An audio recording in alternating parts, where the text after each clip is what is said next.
Kenapa kenapa nggak mau dibayar? Karena gini, betapa bodohnya saya, gitu. Ini ada kesempatan untuk belajar. Ya. Bukan hanya kesempatan tantangan sebagai seorang pemain saja, tapi sebagai seorang Indonesia. Dan betul, gitu ya. Karena saya sebelumnya remaja seperti kalian, karena sempat krisis identitas. Yes, I know I'm Indonesian, tapi aku ini sebelah ada Sumateranya, ada Acehnya, ada Padangnya, ada Jawanya gitu loh, ada Arabnya, gitu kan ya. I know I'm Indonesian, tapi suka ngiri kalau ada pulang kampung ke Jogja, pulang kampung ke Medan, pulang kampung ini. Aku pulang kampung kemana ya, aku nggak tahu. Ya aku pengalaman roncang sama itu kan. Tapi aku tahu, aku dari daerah Aceh, aku dari daerah Padang. Jadi disampingkan Mas Eros, wah tadinya benar cuma mau membantu Mas Eros aja ngapain, tapi rupanya Mas Eros akhirnya menjatuhkan pilihan. Dan itu harus bersyukur ya. Cuma karena keyakinan bahwa akan banyak sekali yang bisa dilakukan. Dan bukan hanya ilmu atau wawasan maupun dunia, tapi justru melalui film ini apa ya, ibu semakin yakin bahwa Tuhan tuh selalu kan selalu lupa. Ya kita tahu bagaimana gitu ya, tapi sering sekali lupa. Nah untuk ini kenapa? Ibu tahu 30 buku sejarah yang dikasih Mas Eros dari mulai bahasa Belanda, bahasa Indonesia, bahasa apa semua yang nggak dimengerti dikasih ke sama Mas Eros ya, nggak cukup. Ya, oke, dia sudah tahu. Oh, Mas Eros maunya Cut Nyadin as a strategy maker, gitu ya. Jadi ini dia, bukan fisiknya. Makanya Mas Eros nggak mau. Ya satu-satu yang dibunuh sama Cut Nyadin kan cuma Teku Lebih sebenarnya. Gitu loh. Itu cuma simbol aja sebenarnya. Emang pengkhianat tuh nggak perlu dimaafkan, gitu loh, ya. Tapi selebihnya Cut Nyadin itu mempergunakan senjatanya.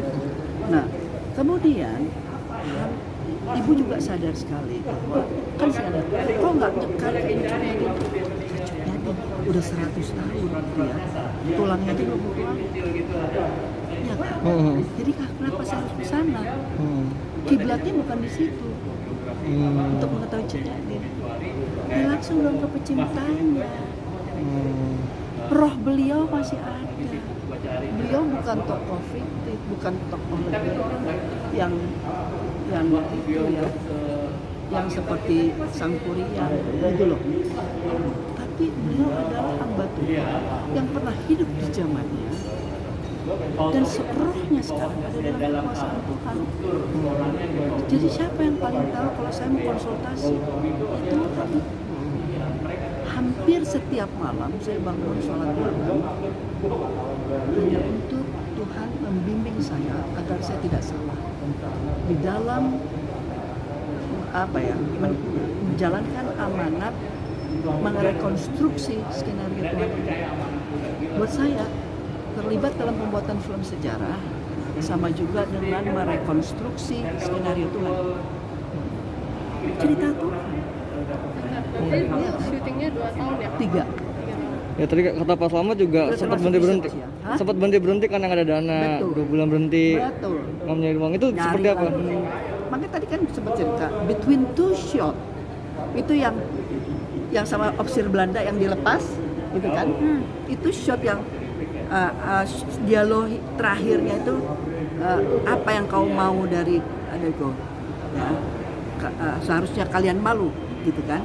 Dan katakan itu pada pemimpin kalian. Itu shotnya di museum tekstil di sana. Shot sebelumnya di Aceh 2 tahun sebelumnya.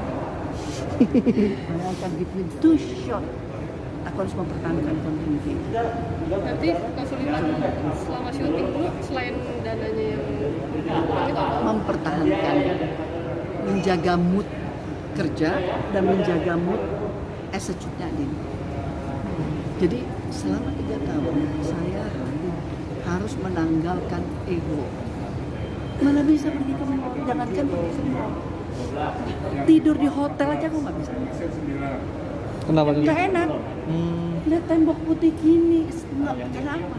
Setiap tinggal di hutan, maka ininya udah ini ke gua pas kayu menggoreng ini, terus aku tidak nggak sinkron. Jadi makanya itu yang adegan pertempuran di kali yang anak-anak ditembak itu, yang Cut Nyadin juga nyebrang di kali yang bawa senjata yang Belanda mati itu sebetulnya setnya Nagabonar. Areal setnya Nagabonar, bukan set ya. Kita nggak pakai yang itu, kita bikin set baru gitu. Dan ibu tinggal di salah satu rumah setnya itu, si pacarnya Nagabonar yang main Arifin. Ibu tinggal di situ, di rumah kayu, rumah panggung, mandi di kali, semua melakukan aktivitas di kali. Sama 2 tahun. Untuk menjaga mood kerja dan moodnya Cut Nyadin ini. Dia gerilya, malam dia tidur dengan terus melihat tembok putih. Gak, feeling itu sampai segitu aku terganggunya. Dan itu aku pertahankan. Makanya pada saat harus melepaskan mood ini, moodnya Cut Nyadin perlu 3 tahun lagi. Bicara Cut Nyadin tidak nangis lagi. Karena dia bicara buat Cut Nyadin udah lukanya tuh di sini. Capek. Jadi enggak. Tapi Ibu berarti tanpa casting ya dipilih sama Mas Eko? Iya. Jangan dulu. Itu sama 2 tahun berarti ibu menjalani 3 tahun menjalani keseharian sebagai Cut Nyadin. Of course I know gitu ya. Enggak 24 jam. I don't want to become Cut Nyadin 24 jam gitu ya. Makanya seorang pemain harus mempunyai karakter yang kuat dan keimanan yang kuat, fisik yang kuat. Kalau nggak sinting pasti. Dia nggak tahu lagi. Ya udah saya udah copotkan tanggal itu, ya saya istirahat, saya kembali lagi. Makanya inilah saya selalu juga mengambil. Saya kembali lagi sebagai tersangka anaknya Pak Hakim, hamba Tuhan. Itu kita harus menyadari itu. Sorry. Dari sosok Cut Nyadin yang sampai sekarang Bu Christine teladani itu apa sih? Kenapa? Dari sosok Cut Nyadin yang sampai sekarang Bu Christine teladani. Konsistensi dia. Keyakinan dia terhadap apa yang dia perjuangkan, sehingga walaupun dia akhirnya eksal ditangkap Belanda, tapi kan Belanda jadi menghormati dia.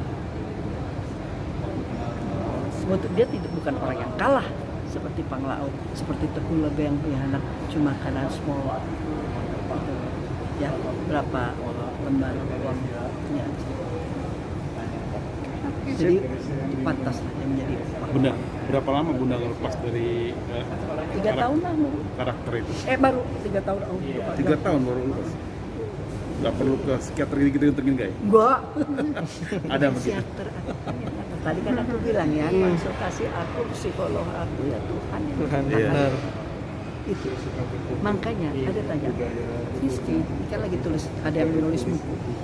Biografi. Juga ya, bukan biografi sih, cuma ya inilah pengalaman apa yang aku dapatkan dalam dunia film. Terus ada satu cerita waktu ibu di Jepang dengan ibu angkat ibu yang orang Jepang sampai bulan itu cerita itu. Terus dia bilang, Christine, thank you kata writersnya bahwa you already trust me, kamu share bagian yang sangat sekali personal dalam kehidupan kamu gitu ya.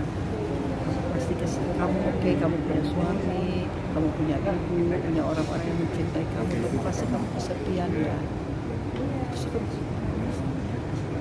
jujur, aku nggak pernah merasa kesepian.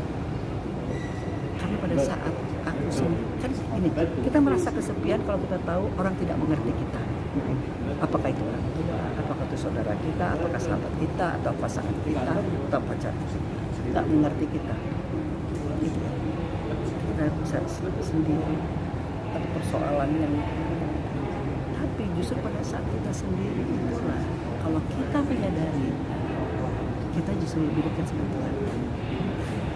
Sekarang saya mau ingat ya, setelah Tuhan ada, saya nggak bicara tentang Tuhan, tapi kan karena ada kalian, jadi kan fokus saya beda. Tapi pada saat kita sendiri dengan segala persoalan kita, kan kita fokus sama Tuhan, kita ingat sama Tuhan. Yang ada.